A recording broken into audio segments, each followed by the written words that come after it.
Hi hello வணக்கம் welcome to masala spoons. இந்த வீடியோவில் ரொம்ப சூப்பர் அண்ட் கிறிஸ்பியான காலிஃப்ளவர் ஃப்ரை எப்படி செய்கிறதுன்னு பார்க்கலாம். வாங்க வீடியோக்குள்ளே போகலாம். மசாலா ஸ்பூன்ஸ். ஒரு மீடியம் சைஸ் காலிஃப்ளவர் எடுத்திருக்கேன். இப்போ இது எல்லாத்தையும் க்ளீன் பண்ணி எடுத்தாச்சு. இதை ஒரு கொதிக்கிற தண்ணியில் சேர்த்துக்கலாம். சேர்த்துட்டு கூடவே ஒரு அரை டீஸ்பூனுக்கு மஞ்சத்தூள் சேர்த்து 2 நிமிஷத்துக்கு நல்லா வேக வச்சு இதை தனியாக எடுத்து வச்சுக்கிறேன். இப்போ இதில் இதுக்கு தேவையான அளவுக்கு உப்பு சேர்த்துக்கிறேன்.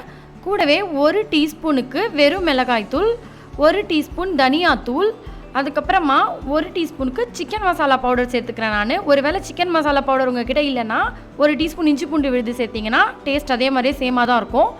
அப்புறம் கலருக்காக 1 டீஸ்பூன் காஷ்மீரி மிளகாத்தூள், இது ஆப்ஷனல் தான். இதில் 3 டேபிள் ஸ்பூன் கடலை மாவு, 2 டேபிள் ஸ்பூன் அரிசி மாவு, இது பச்சை அரிசி மாவு, இதெல்லாம் சேர்த்துட்டு கூட ஒரு அரை டீஸ்பூனுக்கு கரம் மசாலா, இதெல்லாம் சேர்த்துட்டு நல்லா மிக்ஸ் பண்ணிக்கலாம்.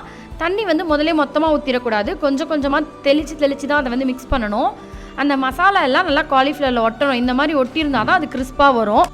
இப்போ எண்ணெய் நல்லா மீடியமாக சூடாயிருக்கு. இதில் நம்ம கலந்து வச்ச காலிஃப்ளவர் எல்லாத்தையும் சேர்த்துக்கலாம். சேர்த்துட்டு ஃப்ரை பண்ணிக்கலாம். இந்த காலிஃப்ளவர் ஃப்ரை ஆகிற டைமில் நீங்கள் போய் நம்ம பச்சைக்கிளி சொல்கிற இன்ஃபர்மேஷன் எதுன்னு கேட்டு வந்துடுங்க. வணக்கங்க, நான் தான் பச்சைக்கிளி. இன்னைக்கு நான் சொல்ல போகிற தகவல் காலிஃப்ளவரை பற்றி தான். உலகத்துல கிட்டத்தட்ட 100 வகையான காலிஃப்ளவர் வகைகள் இருக்கான். இதுல இந்தியாவும் சைனாவும் தான் அதிகப்படியான காலிஃப்ளவர் உற்பத்தி பண்றாங்களாம்.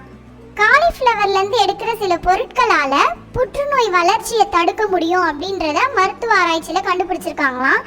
அதனால காலிஃப்ளவர் சாப்பிட்டா கேன்சர் வராம தடுக்கலாம். காலிஃப்ளவர்ல நார்ச்சத்து நிறைய இருக்கிறதால அது ரொம்ப நல்லது.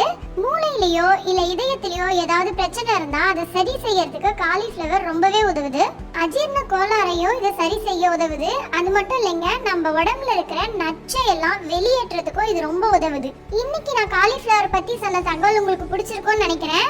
எல்லாரும் ஆரோக்கியமான உணவை அளவா சாப்பிட்டு ஆனந்தமா வாழுங்க. அடுத்த வீடியோல மீட் பண்ணலாம். டாடா பாய்.